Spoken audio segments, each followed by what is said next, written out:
अच्छा, next topic है normal product और सेमी डायरेक्ट प्रोडक्ट। सही, सेमी डायरेक्ट प्रोडक्ट को डिफाइन करने से पहले हम एक और डिफिनीशन देते हैं। ए group G is an extension of group A by group B if G has a normal subgroup A prime isomorphic to A such that G factor A prime is isomorphic to B। सही, ये extension of group A by group E की definition है। हम group G को कहेंगे कि ये group A की एक्सटेंशन है बाई ग्रुप B अगर G factor A prime B के आइसोमॉर्फिक हो और A प्राइम जो है वो A के आइसोमॉर्फिक एक ग्रुप है। सही है। फॉर एग्ज़ाम्पल अगर हम एक ग्रुप लेते हैं जो कि ए बी से जनरेट होता है और उसकी रिलेशन है A cube is equal to B square is equal to A B whole square is equal to identity. हमारे पास सिमेट्रिक ग्रुप या डायहेड्रल ग्रुप ऑफ ऑर्डर 3 है। ये एक्सटेंशन है by cyclic group A which is generated by A such that A cube is equal to identity. इसमें 3 element हैं। By the group B which is generated by B such that B square is equal to identity। इसके 2 element हैं। सही, also the direct product A cross B, this is the extension of A by B। सही है,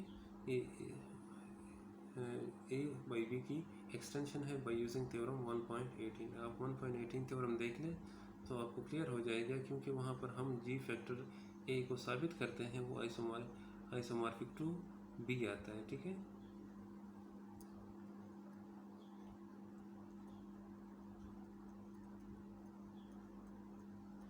next theorem है if A and B are groups, A और B दो मुख्तलिफ groups हैं। पहले ग्रुप की आइडेंटिटी ई है, दूसरे बी की आइडेंटिटी ई डैश है। दीज आर दी रिस्पेक्ट, ये उनकी रिस्पेक्टिव आइडेंटिटीज़ हैं। And for each B belongs to B induce an automorphism A B in A. हमारे पास दो ग्रुप्स हैं ए और बी के जितने भी एलिमेंट हैं वो आपको एक ऑटोमॉर्फिज्म इंड्यूस करके देते हैं ग्रुप ए में। ऑटोमॉर्फिज्म जो होता है वो सेम सेट से सेम सेट तक एक फंक्शन डिफाइन करते हैं, और फंक्शन आइसोमॉर्फिज्म हो तो ऐसे फंक्शन को ऑटोमॉर्फिज्म कहते हैं। तो ए से ए तक एक फंक्शन हम लेंगे और वो ऑटोमॉर्फिज्म होगा, और इन ऑटोमॉर्फिज्म की तादाद कितनी होगी, जितने हमारे पास सेट बी में एलिमेंट्स होंगे। हमारे पास सेट बी का हर एलिमेंट आपको एक ऑटोमॉर्फिज्म इंड्यूस करके देता है। हमारे पास सेट बी में आइडेंटिटी एलिमेंट भी होगा ई डैश, और वो जो ऑटोमॉर्फिज्म इंड्यूस करके देगा उसको हम आइडेंटिटी ऑटोमॉर्फिज्म कहते हैं। और उस का जो इमेज आएगा, आइडेंटिटी ऑटोमॉर्फिज्म ऐसा फंक्शन होता है जिसका इमेज वही एलिमेंट आता है। एफ ऑफ एक्स का इमेज एक्स आएगा। सही है, इसको हम आइडेंटिटी फंक्शन कहते हैं। तो हमारे पास बी की जो आइडेंटिटी एलिमेंट है, ये जो ऑटोमॉर्फिज्म इंड्यूस करके देगी उसको हम उनको हम आइडेंटिटी ऑटोमॉर्फिज्म कहेंगे। सी then the set G which is equal to order pair A B such that A belongs to capital A, B belongs to B is a group under algebraic operation defined by इस तरह define है order pair A1 B1 into A2 B2 this is equal to A1 A2 की power B1 कामा B1 B2। सही, हमारे पास order pair का जो product का दूसरा ऑर्डर पेयर पहला एलिमेंट जो होगा, हमारे पास दो ऑर्डर पेयर हैं A1 B1 A2 B2।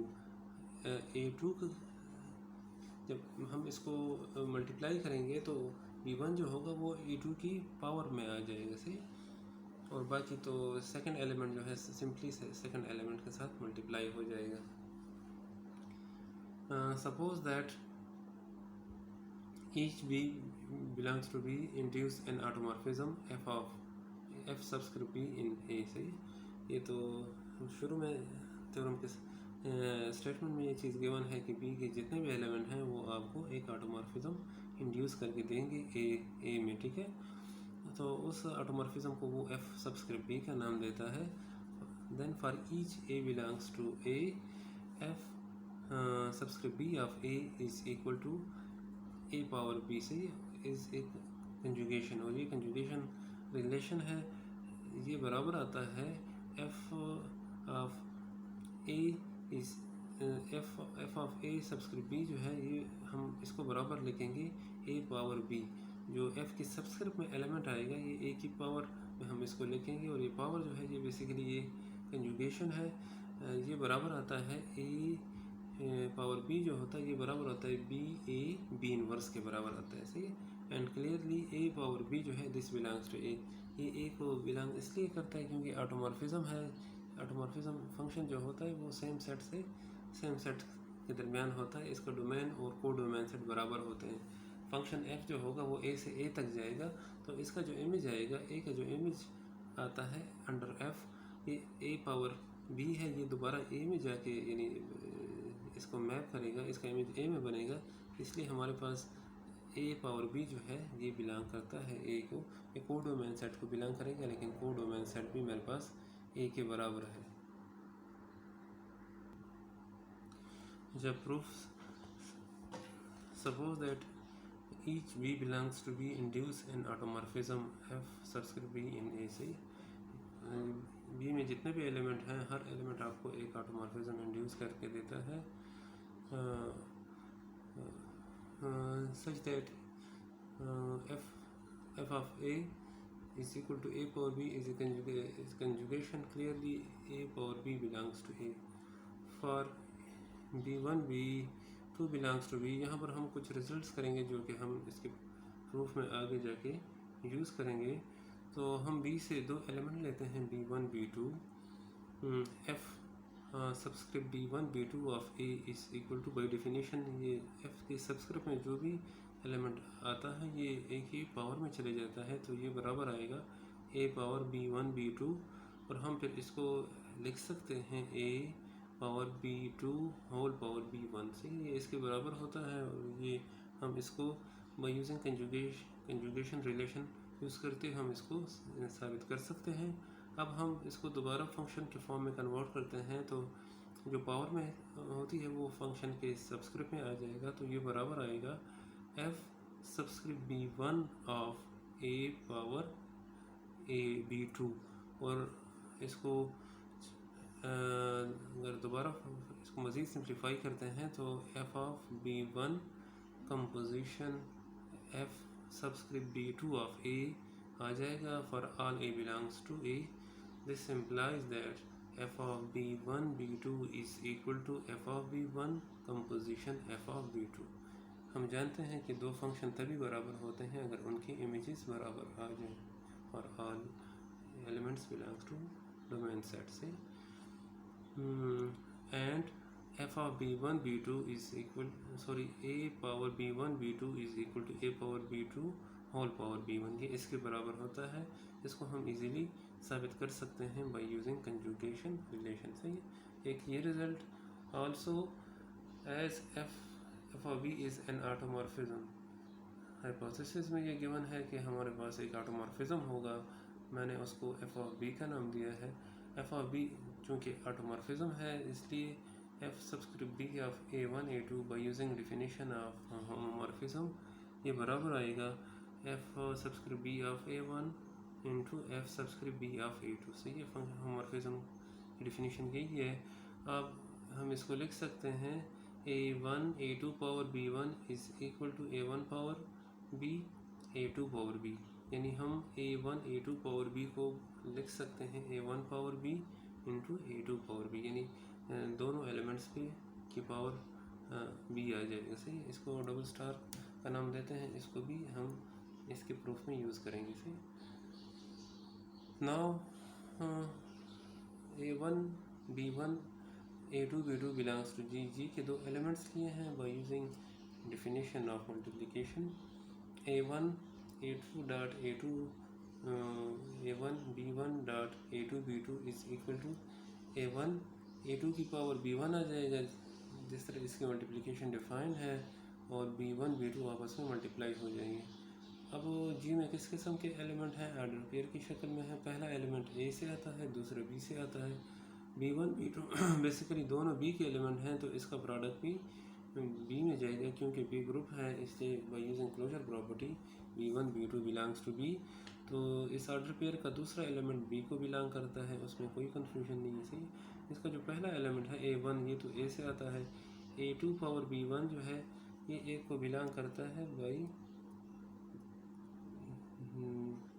Using this a power B.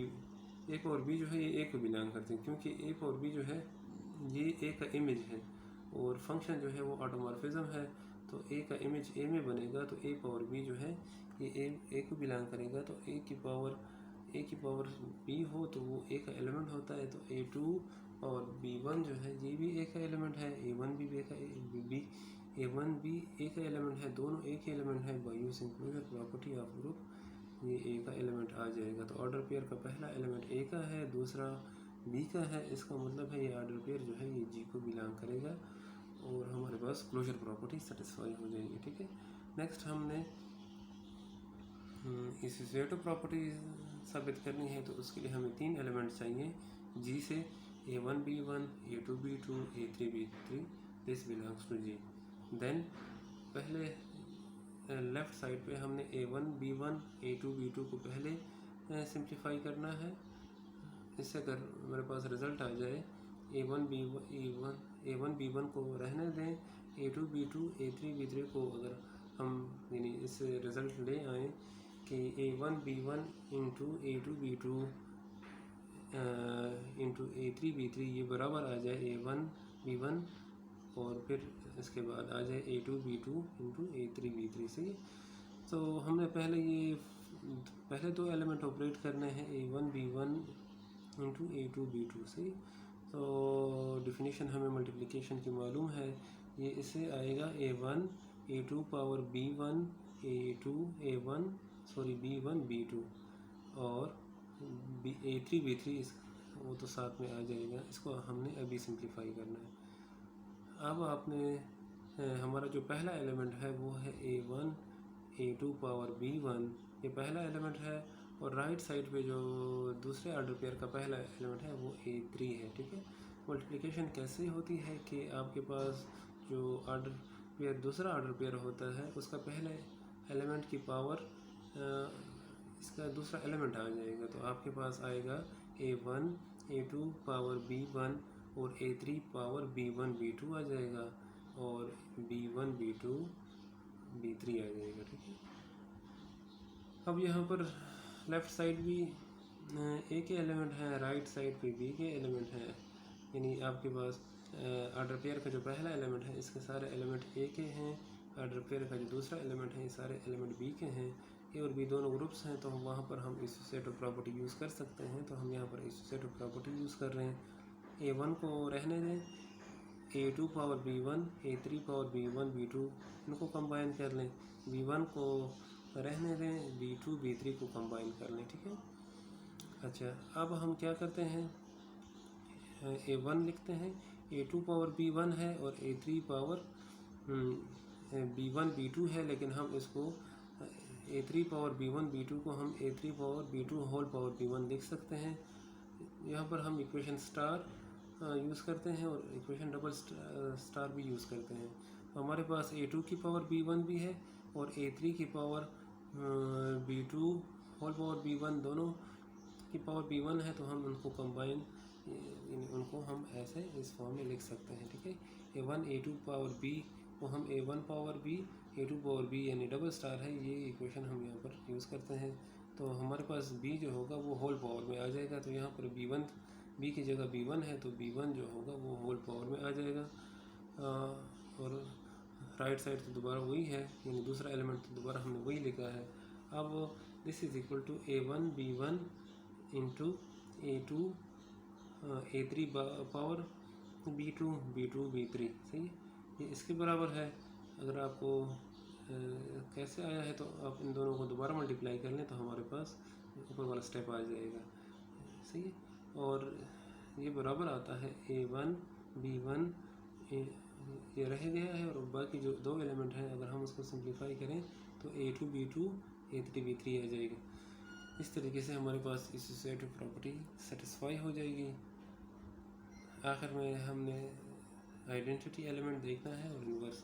तो अब जी से एक एलिमेंट ए भी ले लें, इसके साथ अगर हम आइडेंटिटी ई डैश मल्टीप्लाई करते हैं तो by using definition of multiplication E power B आ जाएगा और बी ई डैश आ जाएगा। ई डैश जो है वो बी की आइडेंटिटी है, इसलिए उससे दोबारा बी आ जाएगा। ई पावर बी जो है इससे दोबारा ई आता है, क्योंकि ई पावर बी बेसिकली ये ऑटोमॉर्फिज्म है, और ऑटोमॉर्फिज्म में आइडेंटिटी का इमेज जो है, होमॉर्फिज्म में आइडेंटिटी का इमेज हमेशा आइडेंटिटी आता है। ठीक है, तो हमारे पास ई का इमेज जो होगा वो ई आएगा।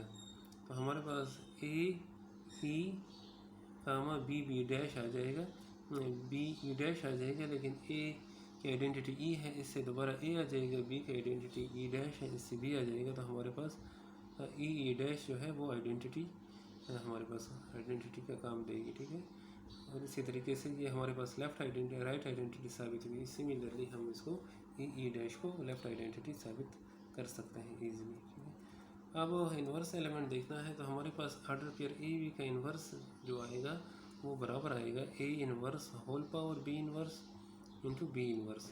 ये ए बी का इन्वर्स है, क्योंकि इन दोनों के प्रोडक्ट से मेरे पास आइडेंटिटी आती है। कंफर्म करते हैं, A inverse whole inverse A inverse power B inverse into B inverse dot A B. अब हम इसको लेफ़्ट साइड से मल्टीप्लाई कर रहे हैं, तो मल्टीप्लिकेशन आप जानते हैं किस तरह है कि पहला एलिमेंट आप लिख लें ए इन्वर्स पावर बी इन्वर्स, और ऑर्डर पेयर दूसरा जो ऑर्डर पेयर है इसका पहला एलिमेंट ए है, इसकी पावर में बी इन्वर्स आ जाएगा, तो ए पावर बी इन्वर्स आ जाएगा, और बी इन्वर्स बी आपस में सिंपली मल्टीप्लाई हो जाएंगे। अच्छा, ए इन्वर्स पावर बी इन्वर्स और ए पावर बी इन्वर्स, ये बी इन्वर्स दोनों के ऊपर है, तो हम इसको कंबाइन लिख सकते हैं A inverse dot A into B inverse. ठीक है, और बी इन्वर्स आपस में सिंप्लीफाई होकर इससे ई डैश आ जाएगी, तो ए इन्वर्स आइडेंटिटी आ जाएगी, तो e power B inverse into e dash आएगी। यहाँ पर दोबारा ई जो है एक आइडेंटिटी है, इसका इमेज अंडर ऑटोमॉर्फिज्म ई आएगा, तो इसका आंसर ई आ जाएगा और ई डैश आ जाएगी। तो जब भी हम ए बी के साथ लेफ़्ट साइड से a inverse power B inverse into B inverse multiply करते हैं, इसी ई डैश आता है। इसका मतलब है कि ए बी का इन्वर्स मेरे पास लेफ़्ट इन्वर्स यही है। ठीक है, अब हम ए बी के साथ a inverse power B inverse into B inverse multiply करते हैं राइट साइड से, कि इससे दोबारा ई डैश आता है या नहीं आता। तो अब राइट साइड से जब मल्टीप्लाई करते हैं तो फर्स्ट एलिमेंट ए आ जाएगा, फिर ऑर्डर पेयर का जो पहला एलिमेंट है ए इन्वर्स पावर बी इन्वर्स, इसकी पावर बी आ जाएगी, और बी इन्वर्स आपस में मल्टीप्लाई हो जाएंगे। ठीक है, अब बी इन्वर्स जब सिंप्लीफाई होगा तो इससे ई डैश आ जाएगा, तो आपके पास a inverse power e dash into e dash आ जाएगा। ई डैश जो है ये बेसिकली आइडेंटिटी ऑटोमॉर्फिज्म है, तो इसका इमेज जो होगा अंडर ऑटोमॉर्फिज्म ए इन्वर्स का इमेज ए इन्वर्स आएगा, तो हमारे पास a inverse into e dash आ जाएगा। ए इन्वर्स से दोबारा आइडेंटिटी आ जाएगी, तो आपके पास ई डैश आ जाएगी। तो आपके पास ए बी का राइट इन्वर्स भी आ गया है और लेफ़्ट इन्वर्स भी है, हमारे पास दोनों सेम हैं, इसलिए हम कहते हैं कि जी जो है वो ग्रुप है, ग्रुप की सारी चारों कंडीशन सेटिस्फाई हो गई हैं, और इस किस्म के ग्रुप को हम जो इस तरीके से हासिल होता है उसको हम normal product of a by b कहते हैं। ठीक है, आज का लेक्चर हम यहीं पर इसको कंप्लीट करते हैं।